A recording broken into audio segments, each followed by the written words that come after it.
Hello everyone, welcome to back to my YouTube channel. कैसे हैं आप सब? मैं वर्षा आपके अपने YouTube channel Varsha education point में स्वागत करती हूं। दोस्तों, हम लोगों ने कृष्ण भक्ति काव्य धारा के प्रमुख कवियों को पढ़ना स्टार्ट किया था। उसके अंतर्गत हम लोगों ने वल्लभाचार्य जी को अच्छे से पढ़ा और कुंभन दास को भी पढ़ा, और मैंने आप लोग को बताया था कि अष्टछाप कवि कौन कौन से हैं। ठीक है, तो जो है उसको जो है मैंने आप लोग को क्रम से बताया तो था, बट वो क्या है कि मैं सोची कि आप लोग को जो है क्यों नहीं कि लगे हाथ जो है जो अष्टछाप कवि हैं उनके बारे में भी एक एक करके डिटेल में चर्चा करते हुए पढ़ेंगे। इससे हम लोग का जो है अष्टछाप कवियों के बारे में जितनी भी संपूर्ण जानकारी है वो तो पता चलेगी, और साथ में जो है दोस्तों क्रम वाइज हम लोग उसको भी पढ़ते हुए चलेंगे। तो उस क्रम में हम लोगों ने कुंभन दास को पढ़ा।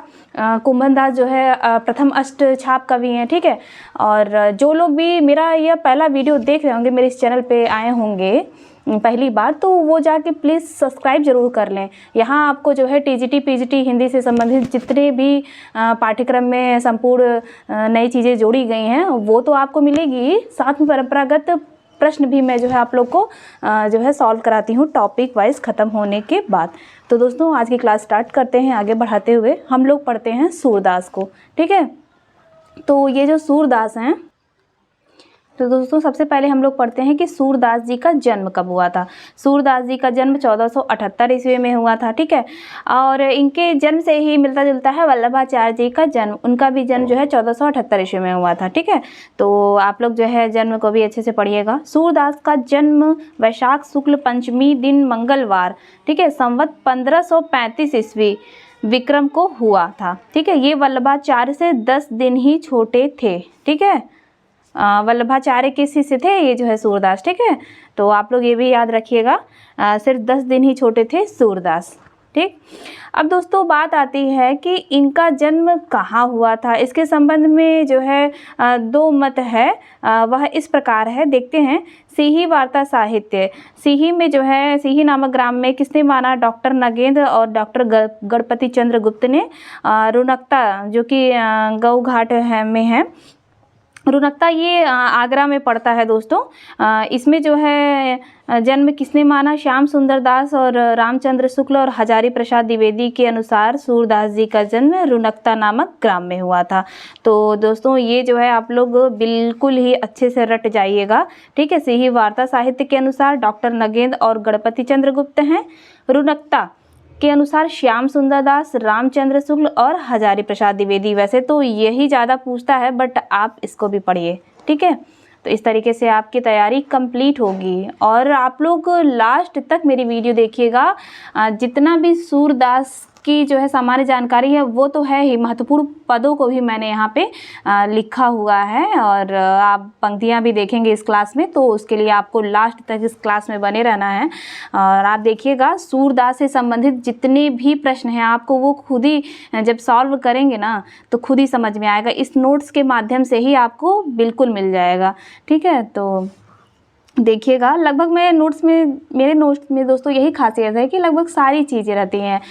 उड़ा की पढ़ाने की मेरी आदत नहीं है, ना मैं पढ़ती हूँ वैसे, ना ही आप लोग के समझ नोट्स में शॉर्टकट ऐसे ही कर देती हूँ। ठीक है, धीरे धीरे पढ़ें लेकिन अच्छे से पढ़ें। तो दोस्तों ये रही बात कि सूरदास के जन्म के संबंध में विभिन्न मत। अब बात आती है कि सूरदास के जन्म के संबंध में किन किन ग्रंथों का आधार लिया गया है।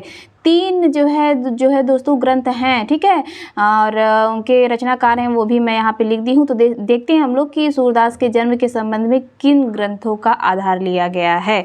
तो भक्तमाल है जो कि नाभादास का जो है यह ग्रंथ है, और 84 वैश्रवन की वार्ता, गोकुलनाथ का वल्लभ दिग्विजय, यदुनाथ। ठीक है, इन जो है ग्रंथों के आधार पर ही सूरदास के जो है जन्म के संबंध में जो है बातें ली गई हैं। ठीक है, तो आप लोग जो है इन ग्रंथों को भी अच्छे से पढ़िएगा। ये तो तैयार होगा ही, साथ में जो ग्रंथ है उनके रचनाकार कौन है ये भी आपका देखिए अच्छे से तैयार होता चलेगा। ठीक है, एक एक चीज़ दोस्तों मैं यहाँ पे क्लियर करते हुए चलूँगी। फिर है कि साहित्य लहरी से पता चलता है, ये बड़ा इंपॉर्टेंट है, इंपॉर्टेंट कर लीजिएगा। फिर अगला है कि साहित्य लहरी से पता चलता है कि ये जो है चंद्रवरदाई के वंशज थे। ये तो बड़ा ही इम्पोर्टेंट है दोस्तों, ये कई बार पूछा है कि चंद्रवरदाई जो है किसके वंशज थे। तो सॉरी सूरदास किसके वंशज थे? तो चंद्रबरदाई के वंशज थे। ठीक है, किस ग्रंथ से पता चलता है? तो यह जो है साहित्य लहरी से पता चलता है कि सूरदास जो है चंद्रबरदाई के वंशज थे। ठीक है, इस कुल में हरिचंद के 7 पुत्रों में सबसे छोटे सूरजदास या सूरदास थे। ठीक है, ये भी आप लोग याद रखिएगा। हरिचंद्र के 7 पुत्रों में सबसे छोटे सूरजदास या सूरदास थे। फिर दोस्तों अगला पॉइंट क्या है कि वल्लभाचार्य जो है कौन थे? सूरदास जी के क्या लगते थे? वो जो है इनके गुरु थे। ठीक है, तो अर्थात वल्लभाचार्य के शिष्य हुए सूरदास। तो वल्लभाचार्य से इनकी मुलाकात हुई कहाँ थी? ठीक है, इनकी मुलाकात हुई थी गऊ घाट में। ठीक है, गऊ घाट में हुई। इन्होंने लगभग 1509 ईस्वी तथा 1510 ईस्वी के जो है आसपास वल्लभाचार्य का शिष्यत्व ग्रहण किया। ठीक है, शिष्य बनने के बाद सूरदास चक्र सरोवर के समीप पारसौली नामक ग्राम में रहने लगे। 1583 ईस्वी में इनका देहावसान हो गया, अर्थात इनकी मृत्यु हो गई। तो इनकी मृत्यु कहाँ हुई? जन्म तो मैंने बता दिया आपको, 2 मत है, एक जो है रुनकता और सिही वार्ता साहित्य। ठीक है, और इनका जो है निधन 1583 ईस्वी में पारसौली नामक ग्राम में हुआ था। ठीक है, ये आप लोग जो है याद रखिएगा। और इनका जन्म तो मैंने बताया था कि 1478 ईस्वी। ठीक है, अब इनके देहावसान पर दुखी होकर गोस्वामी जो है विट्ठलनाथ ने क्या कहा था? यह पंक्ति बड़ा फेमस है कि पुष्टि मार्ग का जहाज जात है, जको कहूँ लेना है सो लेओ। ठीक है, अब ये विट्ठलनाथ का नाम आ गया है, तो आप बताइए हमको कि विट्ठलनाथ किसके पुत्र थे? चलिए ठीक है, मैं बता देती हूँ। वल्लभाचार्य के पुत्र थे, लेकिन उनके 2 पुत्र थे। ठीक है, एक का नाम तो विट्ठलनाथ था, अब एक का नाम और क्या था वो आप लोग मुझे कमेंट करके बताइएगा। ठीक, तो फिर क्या है, ये पंक्ति आप लोग जो है दोस्तों याद रखिएगा किसकी है और कब कहा गया था और क्यों कहा गया था। ठीक है, जब सूरदास की मृत्यु हुई थी तो उनकी मृत्यु से दुखी होकर विट्ठलनाथ ने ये कहा था कि पुष्टि मार्ग का जहाज जात है, जको कहूँ लेना है सो लेओ। ठीक, वल्लभाचार्य ने सूरदास को भगवत लीला वर्णन करने का उपदेश दिया था। ठीक है, तो उपदेश दिया था, यह पंक्ति बड़ा इम्पोर्टेंट है। सूर हैं के घिघियात कोह कू हैं, कुछ भगवत लीला वर्णन करो। फिर अगला क्या है? अब ये दोस्तों ये बड़ा इम्पोर्टेंट है, क्या है ये देखते हैं हम लोग कि सूरदास के 25 ग्रंथ जो है बताया गया है। ठीक है, 25 ग्रंथ बताया गया है, लेकिन उनमें 3 ही उपलब्ध हैं, वह काफ़ी जो है प्रसिद्ध हैं। पहला है सूरसागर। ठीक है, अच्छा एक बात और, जैसे कि मैं कम्युनिटी टैब में आप लोग को जो है कुछ इम्पोर्टेंट प्रश्न देती हूँ, महत्वपूर्ण पंक्तियाँ देती हूँ। ठीक है, उसमें आप लोग क्वेश्चन पे क्लिक करते होंगे तो क्वेश्चन आप लोग नोट भी किया कीजिए। जितने भी वो मैं क्वेश्चन बताती हूँ सब बहुत इंपॉर्टेंट है। आप लोग याद होगा कि रामचंद्र शुक्ल मैं ऑप्शन दी थी उसमें, लेकिन वह पंक्ति क्या थी मैं एक बार बताती हूँ। वह पंक्ति थी दोस्तों कि सूरसागर किसी चली आती हुई गीत काव्य परंपरा का, चाहे वह मौखिक ही रही हो, पूर्ण विकास सा प्रतीत होता है। यह रामचंद्र शुक्ल की पंक्ति है। ठीक है, ये मैंने जो है आप लोग को जो है प्रश्न उसमें डाला था कम्युनिटी टैब में, और बहुत अच्छे आंसर आए थे। रामचंद्र शुक्ल पे ज़्यादा परसेंटेज हाई था, तो वो सब जो क्वेश्चन भी आप लोग जो है नोट करके लिखा करिए। ठीक है, और आचार्य शुक्ल ने यह पंक्ति सूरदास के लिए कही थी। ठीक है, अच्छा क्यों कही थी? होता क्या है कि जैसे हम लोग पढ़ते हैं ना कि महत्वपूर्ण कवि हैं, उनकी जो है भाषा क्या थी, हाँ तो वो सब पढ़ते हैं उन्होंने किस भाषा पर ज़्यादा जो है रचना की, तो उनकी वो उपाधि अक्सर दे दी जाती थी।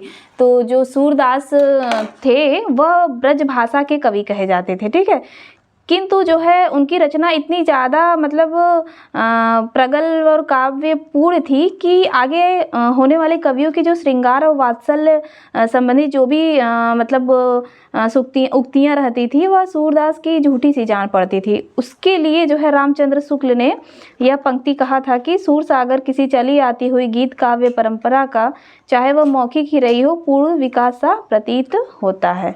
ठीक है, तो यह पंक्ति जो है आप लोग याद रखिएगा। फिर इनका जो है हम लोग क्या पढ़ रहे थे कि सूरदास के 25 ग्रंथ बताए गए हैं, लेकिन उपलब्ध तो 3 ही हैं। पहला है सूरसागर। सूरसागर की जो कथा है वह भागवत पुराण के 10 स्कंध से ली गई है। ठीक है, ये पहला लाइन आप लोग हाईलाइट कर लीजिएगा। सूर सागर की जो है कथा भागवत पुराण के 10वें स्कंध से ली गई है। इसमें कृष्ण के जन्म से लेकर, ठीक है, कृष्ण के मथुरा जाने की कथा फुटकल पदों में है। अब फैक्ट इसमें क्या है दोस्तों कि सूर सागर तो सूरदास की जो है रचना है, बट इसमें आप लोग ये याद रखिए कि इसमें 4936 पद, 12 स्कंध और 3 भ्रमर गीतों की योजना है। किसमें? सूर सागर में। ठीक है, ये भी आप लोग याद रखिए कि क्योंकि जो है 3 वो हैं, सूर सागर, साहित्य लहरी और सूर सरावली। ठीक है, तो देखते हैं। सूर सागर तो हम लोगों ने यहाँ तक पढ़ लिया। फिर क्या है? भ्रमर गीत। देखिए, अब 3 भ्रमर गीतों की योजना तो सूर सागर में है। भ्रमर गीत का सर्वप्रथम एक पूर्ण प्रसंग के रूप में वर्णन श्रीमद् भागवत के 10वें स्कंध के 47वें अध्याय, ये पॉइंट आप लोग हाईलाइट करिए, 47वें अध्याय के 12 से लेकर 21 श्लोक में मिलता है। ठीक है, भ्रमर गीत का सर्वप्रथम एक पूर्ण प्रसंग के रूप में वर्णन श्रीमद् भागवत के 10वें स्कंध के 47वें अध्याय के 12 से 21 श्लोक में मिलता है।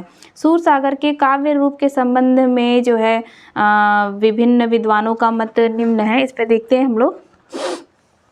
सूर सागर के काव्य के रूप में देखते हैं कि क्या है, सूर सागर को किस काव्य के रूप में जो है विद्वान अपना अपना मत के अनुसार बताए हैं। डॉक्टर चंद्रवली पांडे ने सूर सागर को जो है लीला प्रबंध काव्य या भाव प्रबंध काव्य कहा है।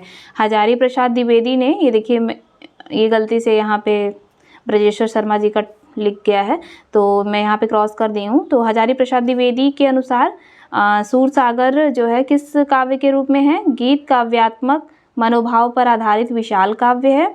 और ब्रजेश्वर शर्मा जो है कहते हैं कि सूर सागर कृष्ण चरित्र का महाकाव्य है। ठीक है, अभी ये तो मान लीजिए पढ़िए विभिन्न मतों के अनुसार, और सर्वसम्मति के अनुसार भी बड़ा इंपॉर्टेंट है।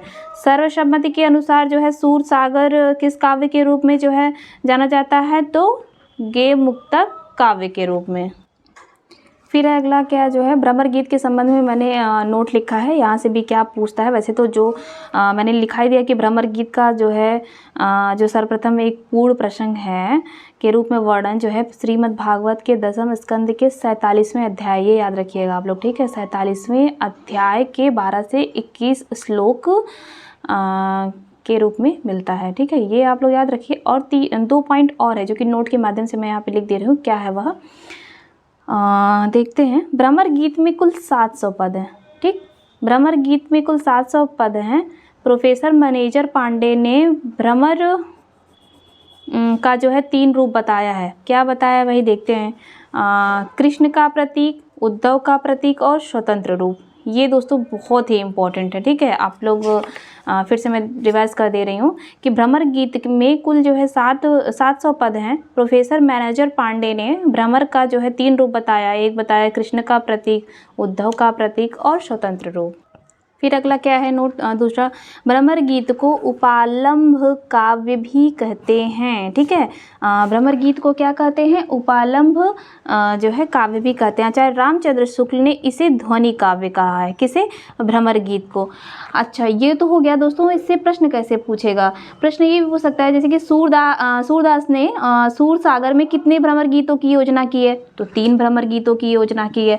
ठीक है, और जैसे कि प्रश्न यह पूछ सकता है कि जो है श्रीमद् भागवत के 10वें स्कंध के कौन सा वो अध्याय है? तो 47वां अध्याय है। 12 से 21 श्लोक में जो है मिलता है। फिर प्रश्न यह पूछ सकता है कि हिंदी साहित्य में, ठीक है, हिंदी साहित्य में भ्रमर गीत काव्य परंपरा का प्रवर्तन किसने किया था?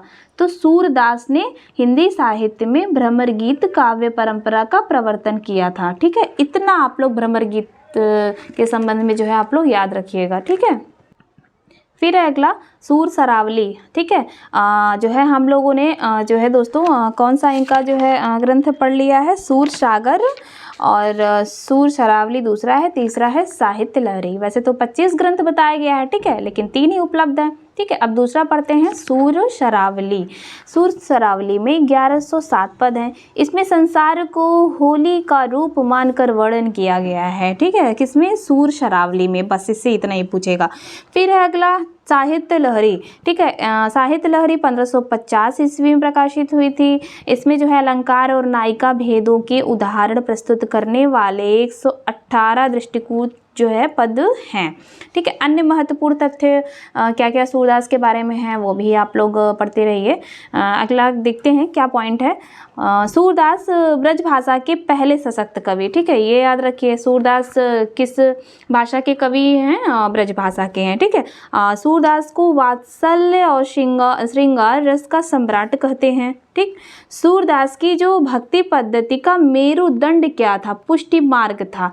पुष्टि मार्ग को दोस्तों मैंने बहुत ही अच्छे से आप लोग को बताया है, और आप लोग कि पुष्टि मार्ग का अर्थ क्या है, ठीक है, बहुत ही अच्छे से बताया है। एक बार फिर से वो क्लास आप लोग देख लीजिएगा तो आप लोग को बहुत अच्छे से समझ में आ जाएगा। ठीक है, सूरदास की भक्ति पद्धति का मेरुदंड पुष्टि मार्ग है। इनका एक पंक्ति है, क्या है देखते हैं हम लोग। जा पर दीना नाथ डरें, सोई कुलीन बड़ो सुंदर सोई जा कृपा करें, सूर पतित तरी जाए तनक में जो प्रभु नेक दरें। ये दोस्तों पंक्ति आप लोग जो है याद रखिएगा। जा पर दीनानाथ डरें, सोई कुलीन बड़ो सुंदर सोई जा कृपा करें, सूर पतित तरी जा तनक में जो प्रभु नेक दरें। ठीक है, तो दोस्तों ये तो हुई इनकी पंक्तियाँ। उम्मीद करते हैं दोस्तों ये आप लोग को जो है बहुत ही अच्छे से नोट समझ में आ रहा होगा, और आप लोग जब ये सूरदास को पढ़ेंगे मेरे द्वारा बनाए हुए नोट्स के माध्यम से अच्छे से समझ के, और फिर आप लोग जो है क्वेश्चन सॉल्व करिएगा, तो आप लोग देखिएगा सब कुछ आपको इस नोट्स में मिलेगा। ठीक है, तो फिर क्या है अगला अन्य महत्वपूर्ण तथ्य में कि सूरदास की भक्ति में माधुर्य भाव मिलता है। ठीक है, सूरदास की भक्ति में क्या मिलता है? माधुर्य भाव। सूर की भक्ति सखा भाव या सख्य भाव की भक्ति है, ये आप लोग याद रखिएगा। ठीक है, सूरदास की रचनाओं का बहुत इंपॉर्टेंट है ये। ठीक है, सूरदास की रचनाओं का सर्वप्रथम संपादन कलकत्ता में सन 1841 ईस्वी में राग कल्प द्रुम नाम से हुआ था। तो प्रश्न पूछेगा कि सूरदास की रचनाओं का सर्वप्रथम संपादन कहाँ हुआ? कलकत्ता। ठीक है, कब हुआ? 1841 ईस्वी। किस नाम से हुआ? तो राग कल्प द्रुम नाम से हुआ था। दोस्तों ये भ्रमर गीत के कुछ पद हैं। वैसे तो इनके जो है 700 पद हैं, बट ये मैं यहाँ पे कम से कम 10-11 लिख दी हूँ पद। आप लोग जो है दोस्तों देखिए वो कौन कौन सा है। ठीक है, पहला पद है इनका निर्गुण कौन देश को वासी। ठीक है, फिर दूसरा प्रीति करी दीन्ही गरे छुरी, उर्मे माखन चोर अड़े। ठीक है दोस्तों, ये सब पंक्तियाँ, ये सब पद पंक्तियाँ जो है मतलब पूछता है। ठीक है, और किन से लिया गया है आप लोग ये भी याद रखिएगा। ठीक है, जो महत्वपूर्ण है वो तो मैं यहाँ पे लिख दी हूँ। अब 700 के 700 तो लिखना नहीं है, हम लोग को पढ़ना नहीं है। ठीक है, जो भी इम्पोर्टेंट है लगभग मैं यहाँ पे सारा लिख दी हूँ। ठीक, हम लोग कहाँ तक पहुँच गए? तीसरा उर्मे माखन चोर अड़े, फिर है अखिया हरि दर्शन की भूखी, काहे को गोपीनाथ कहावत, संदेशो देवकी सो कहियो, विलगी जनी मानहु उधव रूपारे, और फिर है गोकुल सबे गोपाल उपासी है ये। ठीक है, गोकुल सबे गोपाल उपासी, आयो घोष बड़ो व्यापारी, देखियत कालिंदी अतिकारी, फिर अगला उधव मोहि ब्रज विसृत नाही। तो दोस्तों जो है आज की क्लास यहीं समाप्त होती है। अब देखिए आप लोग जो है अच्छे से रेगुलर पढ़ते रहिए, और बाकी तो मैं जो है काव्य शास्त्र भी जैसे शुरू कर दी हूँ। अब दोस्तों थोड़ा सा कुछ प्रॉब्लम की वजह से मैं जो है, वरना मैं 2 क्लास आप लोग को सोची थी कि दूंगी।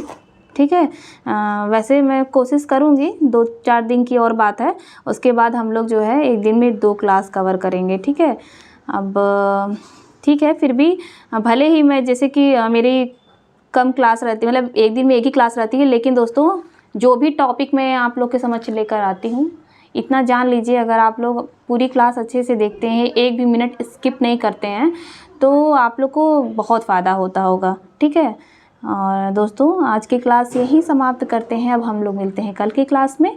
तब तक के लिए धन्यवाद। अच्छे से आप लोग पढ़ते रहिए। All the best.